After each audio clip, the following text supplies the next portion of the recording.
रात का समय था और चारों ओर घना अंधेरा पसरा हुआ था। बारिश की बूंदें टीन की छत पर टप टप गिर रही थीं।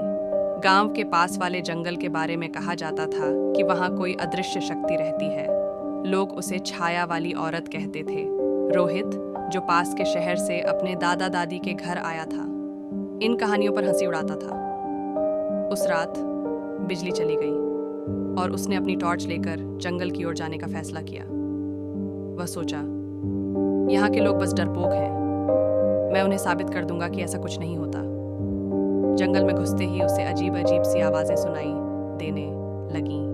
कभी पत्तों का खड़खड़ाना, कभी किसी के हंसने की धीमी आवाज।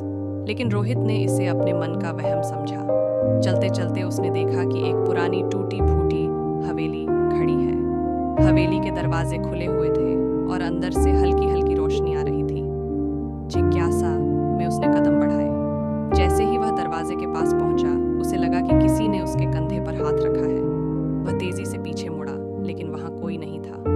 उसके शरीर में सिहरन दौड़ गई। फिर उसने सुना, रोहित, रोहित। यह आवाज धीमी लेकिन साफ थी। उसने डरते हुए पूछा, कौन है? अचानक हवेली के अंदर से एक लंबी परछाई बाहर निकली। वह परछाई औरत की तरह दिख रही थी, लेकिन उसके पैर उल्टे थे। रोहित चीखते हुए भागने लगा, लेकिन उसके कदम भारी हो गए। वह जितना तेज भागता, उतना ही लगता कि वह एक जगह खड़ा है। परछाई उसकी तरफ बढ़ रही थी। अचानक उसने महसूस किया कि परछाई ने उसका हाथ पकड़ लिया और एक ठंडी हवा उसके कानों में फुसफुसाई। तुम्हें सच जानना था ना, अब इसे सहो। अगले दिन सुबह जब गांव के लोग जंगल के पास गए, तो उन्हें रोहित बेहोश पड़ा मिला। उसकी आंखें पूरी तरह से सफेद हो चुकी थीं। वह बार बार बस एक ही बात बड़बड़ा रहा था, छाया वाली औरत, मत जाना, मत जाना।